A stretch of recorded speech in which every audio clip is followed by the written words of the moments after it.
11 number question होगा ना। देखो बोल रहा है दो वर्गों के क्षेत्रफलों का योग 468 मीटर स्क्वायर है। यदि उनके परिमापों का अंतर 24 मीटर हो तो दोनों वर्गों की भुजाएं ज्ञात करें। वर्ग समझता है? वर्ग में सब भुजा बराबर होती है। इससे पहले पहले एक तो क्वेश्चन था आयत वाला। आयत ने बताया था कि आमने सामने की भुजा बराबर होती है। चलो ठीक है, 11 नंबर क्वेश्चन।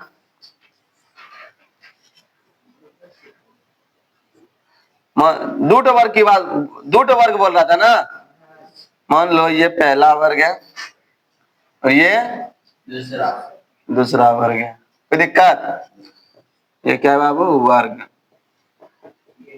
वर्गों का क्षेत्रफलों का योग कितना दिया है? 468। या माना कि पहले वर्ग की भुजा, पहले वर्ग की भुजा कितना मान लो? x। कितना मान लो? x। ये x तो ये कितना होगा? x। ये x नहीं रे। और दूसरे वर्ग की भुजा, दूसरे वर्ग की भुजा क्या मान लो? y। क्या मान लो? y। इसका मान लो y, क्योंकि वर्ग में सब भुजा क्या होती है? बराबर होती है। ये y तो ये y होगा, ये y होगा। कोई दिक्कत? बोलो। नहीं, कोई दिक्कत नहीं। अच्छा, वर्ग का क्षेत्रफल क्या आता है? वर्ग का क्षेत्रफल भुजा स्क्वायर। वर्ग का क्षेत्रफल भुजा स्क्वायर। तो पहले वर्ग का क्षेत्रफल कितना हो जाएगा? पहले। अच्छा, एक चीज और दिया है क्या रे? परिमापों का अंतर। परिमाप समझता है क्या होता है?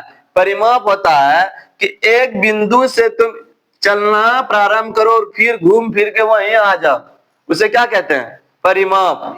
क्या बोलते हैं? परिमाप को परिधि भी बोलते हैं। जैसे यहाँ देखो कई भुजा है इसमें, 1 2 3 4 भुजा ना। तो पहले वर्ग का परिमाप हो जाएगा 4 गुना भुजा।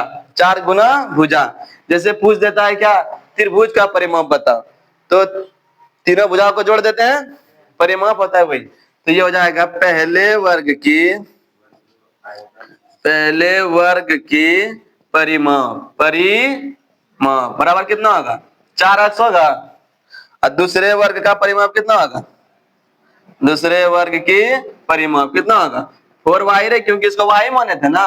और दोनों के परिमापों का अंतर कितना दिया है?